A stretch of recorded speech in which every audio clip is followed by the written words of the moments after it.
पर जी आजकल के बच्चे में नशे और गंदी आदतें बढ़ रही हैं, तो उनको रोकने के लिए हम कैसे और क्या प्रयास कर सकते हैं? हम तो सबसे प्रार्थना यही कहते हैं कि अपने अपने बच्चों को अगर समझाना शुरू करें, उनसे मित्रवत व्यवहार करें और उनके पास बैठें, उनके मोबाइल को चेक करें, उनकी मानसिकता को चेक करें और जहां उनको त्रुटि हो रही उनको हम समझाने की चेष्टा करें कि आप गलत चल रहे हो, आप सुधार करो। सुंदर व्यवस्था आपकी कर देंगे, लेकिन आपको ऐसे गलत आचरण नहीं करने चाहिए। अगर बच्चापन से बालक को समझाया जाए, उसे अध्यात्म में जोड़ा जाए, तो शायद गंदी बातें हो ही ना। पर बच्चापन से तो मोबाइल पकड़ा दिया जाता है।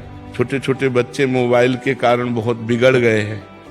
गेम खेलना, रीलें देखना, हस्त मैथुन करना, गंदी बातें करना बहुत बहुत बहुत है। बहुत बच्चों के जीवन नष्ट हो रहे हैं। जवान बच्चे इंजेक्शन लगा करके वो को इनके पति के गलत आचरणों के बारे में पता लगा तो बहुत दुख हुआ, स्वयं को खत्म करने की भी।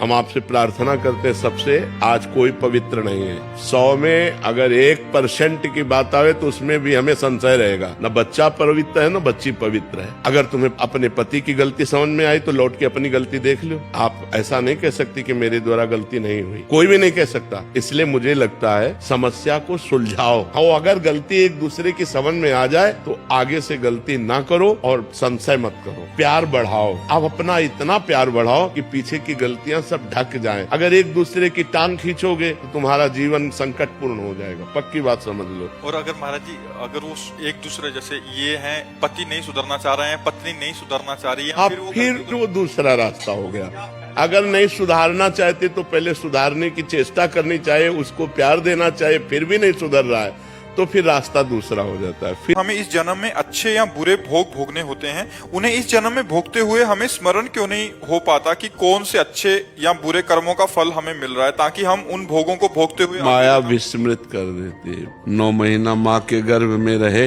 1 सेकंड की भी याद नहीं। परसों आपने दोपहर में क्या खाया था, तो आपको सोचना पड़ेगा।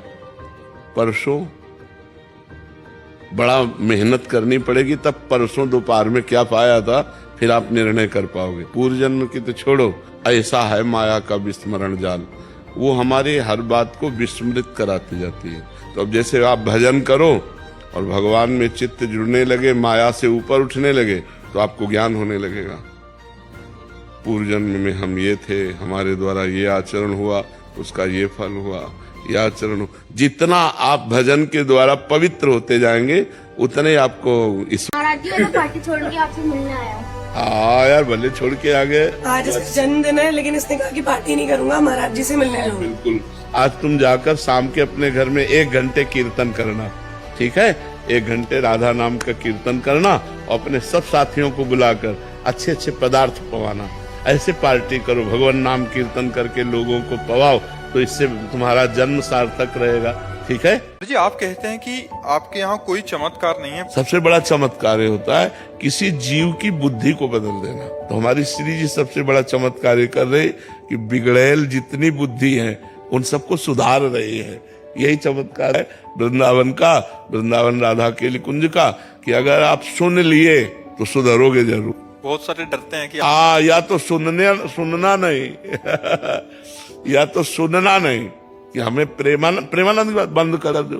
सुनना, अगर सुन लिए तो तुम्हें शराब छोड़ना पड़ेगा, मांस छोड़ना पड़ेगा, गंदी बातें छोड़ने पड़ेंगे, अच्छे मार्ग में आना पड़ेगा, नहीं तो तुम्हारे जलन पैदा हो जाएगी, हृदय जलने लगेगा और आप सुधरने लगोगे। अच्छा, आप लोग जो प्रभावित हो रहे हैं वो अंदर से आप जानते हैं सत्य क्या है और असत्य क्या है, पाखंड क्या है और सत्य भक्ति क्या है।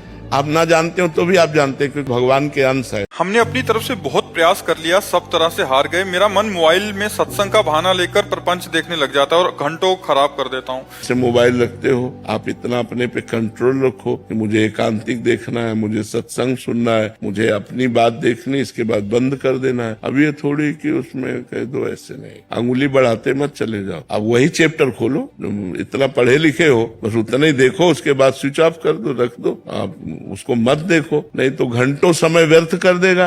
महाराज जी आप तो बचपन से ही वैराग्य मार्ग पे रहे हैं, तो आपने तो कभी चलाया नहीं है, तो महाराज जी जो इनको आनंद आ रहा है तो वो तो फिर यही ले रहे हैं महाराज जी, फिर हाँ भाई। घंटों निकल जाते हैं महाराज जी, पता नहीं चलता, जैसे एक समाधि में हो। अच्छा।